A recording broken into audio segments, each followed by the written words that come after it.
Olá, meu amigo, minha amiga. Olha, como está sendo bacana estar aqui com tanta gente interessante. Eu recebo muitas mensagens bacanas também, muitos comentários, dicas.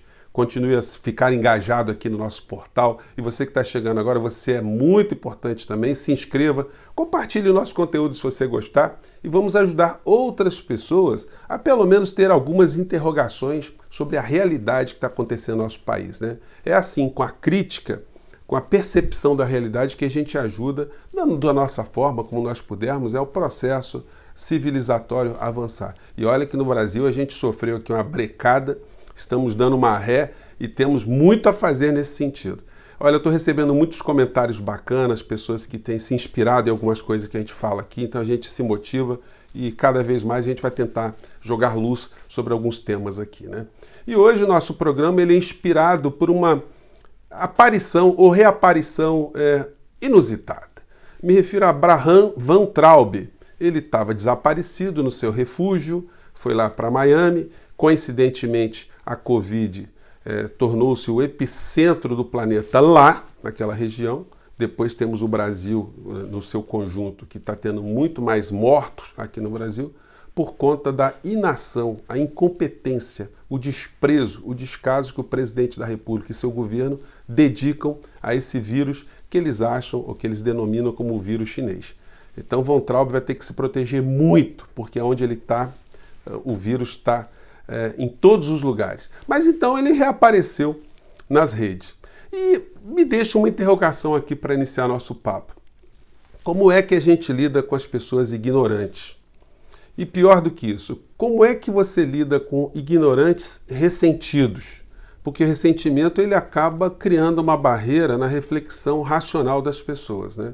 Eu já comentei com vocês que, segundo os psicólogos, o ressentimento ele é derivado da mágoa, algo que não foi bem resolvido, bem tratado, vira um ressentimento, você fica remoendo aquilo, não trata aquilo, aquilo vira uma raiva, se você não trata aquilo, vira um ódio, e se não trata aquilo, vira um sentimento de vingança.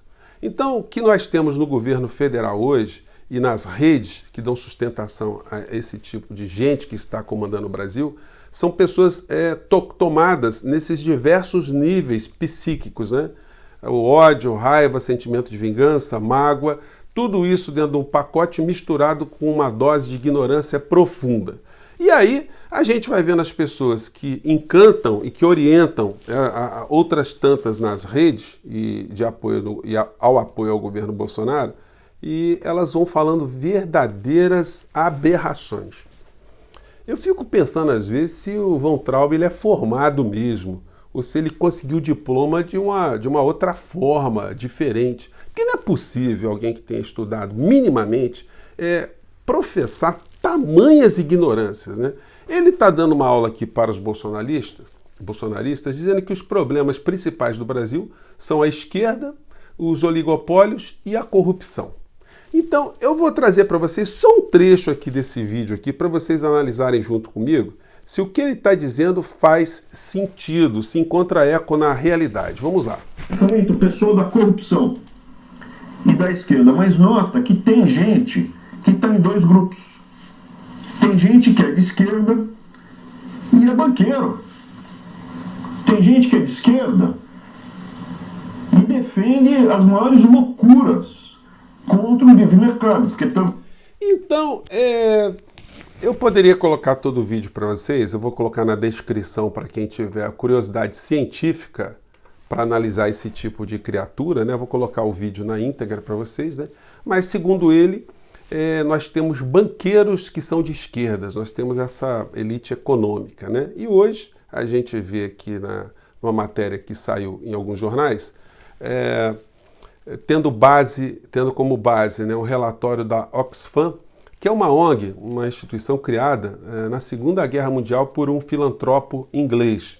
Não me fugiu o nome dele aqui agora, mas é um tiozinho que dedicou a vida dele inteira a fazer filantropia. Pegava tudo que ele ganhava, ou boa parte do que ele ganhava, para converter em ações de filantropia. Essa instituição cresceu, virou essa Oxfam, e que tem feito relatórios sobre a pobreza no mundo, enfim. E hoje eles publicaram um relatório que dão conta, o relatório que nos dá conta que o patrimônio dos super ricos brasileiros cresceu 34 bilhões de dólares durante a pandemia.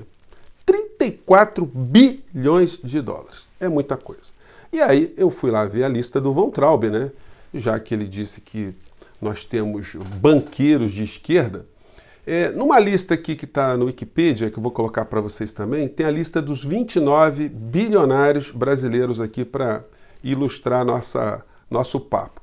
Para vocês terem uma ideia, somando todos esses valores aqui, nós chegamos a um valor de 250 bilhões de dólares, ou seja, aproximadamente 1.250 bilhões de reais pelo câmbio, mais ou menos, do dia de hoje.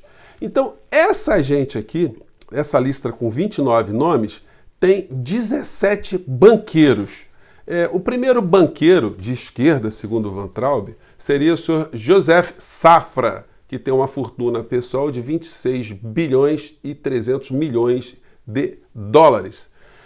Em sexto lugar está o senhor André Esteves, ex-sócio de Paulo Guedes, do BTG Pactual. Ex-sócio porque, segundo dizem as lendas, o Paulo Guedes se desvencilhou do banco BTG, que acabou de arrematar na molezinha, na bacia das almas, a carteira do Banco do Brasil, que valia 3 bilhões de reais, pela bagatela de 300 milhões de reais.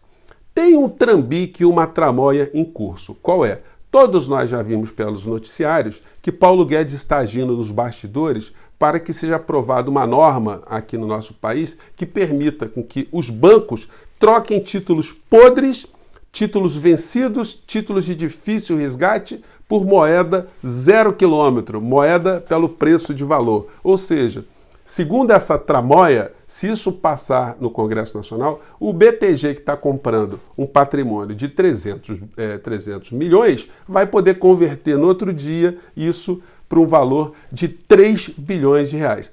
É uma molezinha. Isso nunca aconteceu, mas, segundo Von Traub, Paulo Guedes é um homem de esquerda, porque também é um banqueiro. Aliás, dessa lista aqui são 17 banqueiros.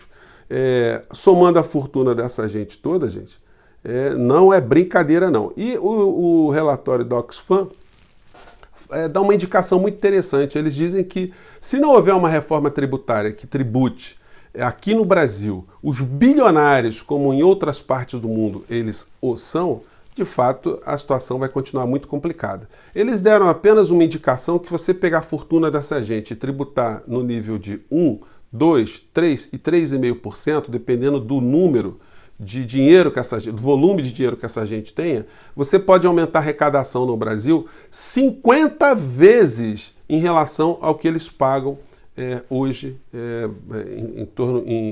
a título de impostos. Então, essa gente toda de esquerda, como diz aqui o Von Traub, precisaria ser mais tributada. Mas repare que nas medidas que Paulo Guedes já encaminhou de reforma tributária ao Congresso Nacional, preservam os bancos, tributam as pessoas que estão, as pessoas do campo da produção, da prestação de serviço, de uma forma muito intensa e preserva bancos. Por que será, hein? Será que Paulo Guedes é um homem bilionário de esquerda infiltrado no governo Bolsonaro? Nós temos um Mitos Economia, que é um homem de esquerda, está colocando o nosso país no campo da esquerda? Gente, ou é má fé, ou é uma ignorância, ou é um estelionatário a mais nesse governo Bolsonaro. Bom, passando aqui para o nosso segundo tema, muita gente ainda continua preocupada com a possibilidade do presidente da República faturar essas eleições em 2022. Está muito cedo, embora as pesquisas aqui da revista Veja e do Instituto Paraná nos deem conta que hoje Bolsonaro venceria todos os seus oponentes, a gente tem que lembrar o seguinte: em 2018, quando Bolsonaro ganhou as eleições, o quadro político era muito diferente. Primeiro que ele era uma pessoa absolutamente desconhecida. Ele foi uma espécie de macaco-tião que aconteceu aqui no Rio de Janeiro. As pessoas votaram nele sem saber exatamente quem era essa figura, como votaram, por exemplo, aqui no Rio de Janeiro, o Wilson Witzel, que surgiu das trevas, das catacumbas e virou governador do estado do Rio de Janeiro. Quem é que conhecia alguma coisa do passado do governador aqui do Rio de Janeiro? Então ele foi se colou, grudou nesse rabo desse cometa da ignorância, da infinita boçalidade e acabou se elegendo no Rio de Janeiro, mas o macaco Tião Mor, que foi um personagem que o povo carioca aqui votou em tempos atrás, que era um macaco que tinha no zoológico, né? Teria ganho aqui um assento de vereador no Rio de Janeiro se ele tivesse o registro dele no TRE local, né? Então o Brasil passou por esse tipo de situação e o presidente eleito ele não foi sabatinado, ele não foi confrontado, ele não passou por nenhum tipo de escrutínio sobre a sua vida, o que foi a sua vida no passado, qual foi o seu comportamento, como ele ficou rico para os padrões médios do povo brasileiro, as explicações sobre as suas declarações de genocídio, de extermínio, de guerra civil, o seu passado nas Forças Armadas, como é que se deu a sua ruptura, a sua expulsão do Exército, o seu afastamento, como foi a sua vida, a vida dos seus relacionamentos pessoais, como as pessoas se enriqueceram, qual é o relacionamento que ele tem com as milícias do Rio de Janeiro, com crime organizado, enfim, tudo isso ficou deixado de lado. Agora, em 2022, ele vai ter que dar conta. Vai ter que dar conta dessas perguntas que vão surgir. Como é que foi o enriquecimento da família? A ex-mulher, a segunda ex-mulher do Bolsonaro, que defende a família, tanto defende que ele já teve 3, tanto é que mais um tema que ele teria que dar conta também, né, de mostrar como é esse apego hipócrita a um discurso religioso e ter uma prática em relação à família totalmente diferente. Mas pelo menos a segunda ex-mulher dele entrou no casamento pobre e saiu com 14 imóveis. Como é que pode isso? Como é que ele explica 5 imóveis sendo comprados com dinheiro vivo? Então, Bolsonaro seria o novo macaco Tião, no centro de um picadeiro, tentando distrair a sociedade de uma maneira geral, está sendo muito competente nesse aspecto, porque o volume de bizarrices são incomensuráveis. Ele mostrando cloroquina para ema, ele saindo para espalhar seus perdigotos de motocicleta, ele com aquele sanfoneiro macabro nas suas lives, enfim, os comportamentos que a gente tem visto dessa criatura que tem alegrado a elite bilionária de esquerda, segundo Von Traub. Nessa lista aqui, eu acabei esquecendo de falar, né? A família Marinho está lá nas cabeças, né? Quando você junta o patrimônio dos filhos de Roberto Marinho, eles sobem lá para o topo das pessoas mais ricas, né, mais bilionárias do nosso país. Então, gente, em 2022 a gente vai ter um novo tipo de escrutínio.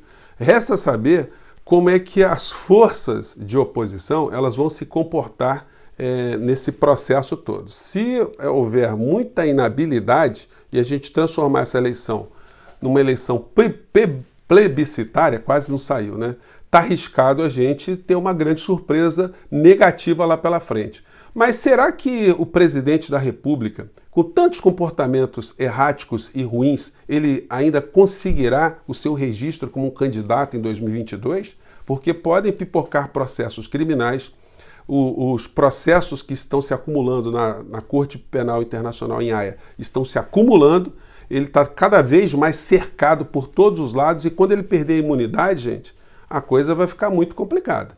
Por enquanto, todos os processos estão represados porque ele tem muita imunidade. Mas se ele perder o mandato, a cassação da chapa acontecer, se ele não se reeleger, o mundo vai desabar porque, como eu digo a vocês, né, é o macaco Tião no centro do picadeiro que quando ele começar a quebrar muitas louças e prejudicar os interesses dos banqueiros de esquerda, ele vai ser abatido, ele vai ser sacrificado para o bem dele próprio e para o bem da nação. Enquanto isso, ele continua fazendo as suas macaquices, as suas gorilices perante ao Supremo Tribunal Federal, tentando salvar das penas da lei um grupo de pessoas que, notadamente, realizam atividades típicas de organizações criminosas. Gente, eu fiquei por aqui, o programa era para ser curto, mas a gente sempre está mais ou menos nesse tempo aqui, né? Mande suas críticas, sugestões, vocês estão ajudando muito aqui a gente a expandir os nossos papos e até o nosso próximo encontro. Tchau, gente!